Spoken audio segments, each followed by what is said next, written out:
Hi, kids. Welcome to another episode of Bible Stories with Your Mom. We are on chapter 8, page 88. And strap in. I think this might be a little bit longer than our normal sessions, but this chapter really has no good places to stop. So we will power through as best we can. And at least, you will be able to pause me if you feel like you need to. So, without further ado, let us begin. Chapter 8, The Kingdom Unites. Samuel. A Levite named Elkanah had two wives. Peninnah had given him two sons, but Hannah was unable to have children. When she went to Shiloh to offer an annual sacrifice, Hannah poured out her heart to the Lord and promised to dedicate her son to him as a priest if he would enable her to have a child. The Lord heard her prayer, and she gave birth to Samuel, which means asked the Lord. Samuel was a gift from God. She kept her promise and dedicated Samuel to serve in the tabernacle at Shiloh under the high priest Eli. There, Samuel grew both physically and spiritually. In contrast to Samuel, who served the Lord with honor, Eli's sons were godless and self indulgent. They extorted sacrifice from worshippers and seduced young women. Eli knew his sons were wicked, but made only feeble attempts to discipline them. God held Eli responsible for the sins of his sons and sent a godly man to announce judgment.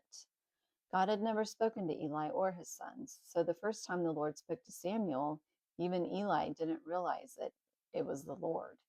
Instead of communicating with only one tribe, Samuel carried the Lord's message to all Israel, from Dan in the far north to Beersheba in the south. The Lord was beginning to unify the tribes into a single nation through the ministry of Samuel as both judge and prophet. The judgment on Eli and his sons was fulfilled when the Israelites took the Ark of the Covenant into battle against the Philistines, thinking it would give them victory. Instead, 30,000 Israelites were killed, including Eli's sons. When a survivor reported to Eli about the demoralizing defeat, Eli was so shocked he fell over backwards and broke his neck. The Philistines thought they had captured Israel's sacred idol, but they soon realized they were dealing with a God far more powerful than their man-made idols. When they placed the ark in their temple, their idol of Dagon fell over, breaking off his head and his hands. They decided to move the ark to another town, but every time they moved it, people were infected with a deadly plague. The god of the ark was obviously more powerful than the Philistine gods, so their priests advised returning the ark to Israel. The Israelites then kept the ark in Kirath. Here's our first challenge of the day. This is the one I didn't look up. Kirith, Kirith, Kirithathith. We shall move on. Jearim, and put Levites in charge of it. It's a good thing you have the book to look at as well, because sometimes you're not going to know what I say. Anyway, Samuel restored the nation's spiritual dynamic by gathering all Israel at Mizpah.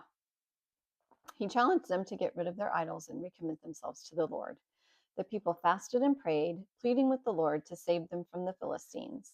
When the Philistines attacked, the Lord used a storm to throw them into confusion, and they suffered a devastating defeat. Samuel set up a large stone as a memorial and called it Ebenezer, the stone of help. The Philistines never threatened Israel again during the lifetime of Samuel.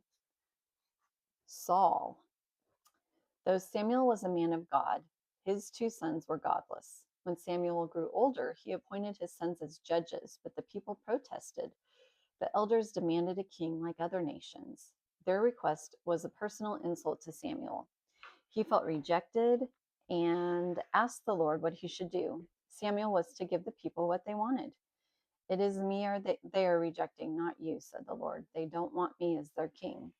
Samuel warned the people that a king like the nations had would come at a high cost. He would tax them and force them to serve in the army. His warning fell on deaf ears.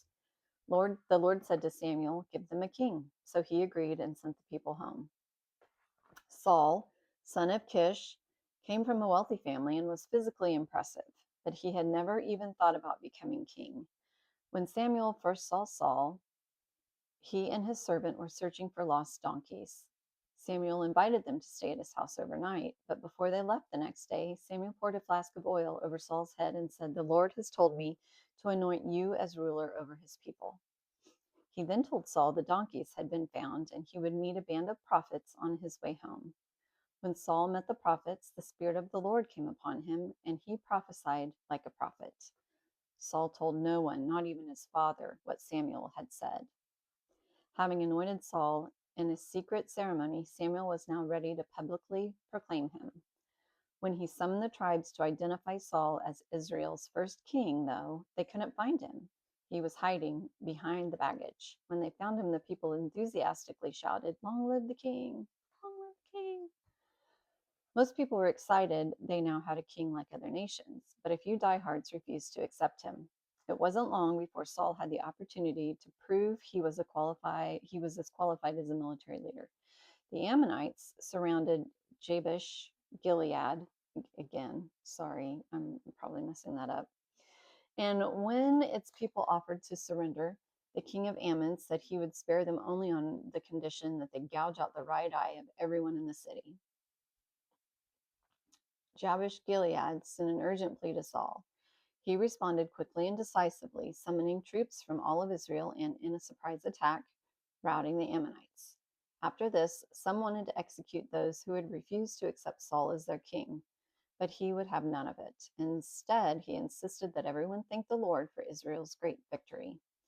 In his final address to the nation at Gilgal, Samuel reaffirmed Saul as king and reminded the people that God still expected them to honor him as Lord.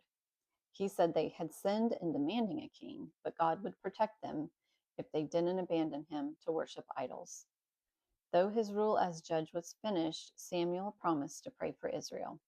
Unfortunately, Saul turned out to be a disaster as Israel's first king. He was foolish and disobedient, quickly losing the divine right to rule God's covenant people as he made one bad decision after another. In his first major engagement with the Philistines, his army was incapacitated by fear while they waited for Samuel to make a sacrifice to the Lord. Instead of waiting, Saul picked and made the sacrifice himself, though he was not a priest. Before he was done, Samuel arrived and asked, "What have you done?" Saul tried to explain that the army was deserting and then the Philistines were preparing to attack, so he felt compelled to make the sacrifice, asking for the Lord's help. "How foolish," Samuel shouted, announcing judgment on Saul. "Had you obeyed the Lord, he would have established your kingdom forever, but your kingdom will not last. The Lord has rejected you and will seek a man after his own heart." Most of the 3,000 troops Saul had called up went home. Only 600 remained. In addition to their superior numbers, the Philistines also had an advantage in that they had technology to make iron weapons. The Israelites even had to purchase their farm implements from the Philistines. Saul's son Jonathan proved himself to be a more courageous and capable soldier when he and his armor bearer attacked a Philistine outpost. When they killed about 20, the Philistine army thought they were under attack from a larger force and fled. When Saul's men saw them fleeing in confusion, they attacked. Later, they reminded Saul that it was because of Jonathan's courage that they had defeated the Philistines. Saul did win victories over several of Israel's enemies, but he never totally defeated the Philistines. Because he was constantly at war with them, Saul drafted the strongest and bravest young Israelite men for his army. Another devastating mistake came in a campaign against the Amalekites. Samuel had instructed Saul to destroy them for opposing Israel when they came out of Egypt. Saul defeated the Amalekites, but instead of destroying all of the plunder, his men kept valuable animals and items and only destroyed what was worthless. When the Lord revealed to Samuel that Saul had disobeyed, Samuel confronted Saul. Saul lied and said that he had kept the animals to sacrifice to the Lord. Samuel replied, "Obedience is better than sacrifice. Because you have disobeyed the Lord, he has rejected you as king." Saul sought forgiveness, but Samuel said the Lord of glory would not change his mind. He will give the kingdom to someone whose heart is fully devoted to the Lord, said Samuel. Not only would Saul's dynasty end, but he would not even be allowed to finish his rule. I'm just going to peek ahead here because I do see a potential stopping point. This might be it. Yeah, we're going to call it to a halt now. Don't worry, there will be another episode, and I will probably go ahead and record it here like immediately after I finish this one. This gives you guys a good stopping point. So we are at the bottom of page 92, and that is where we will pick up next time. I love you.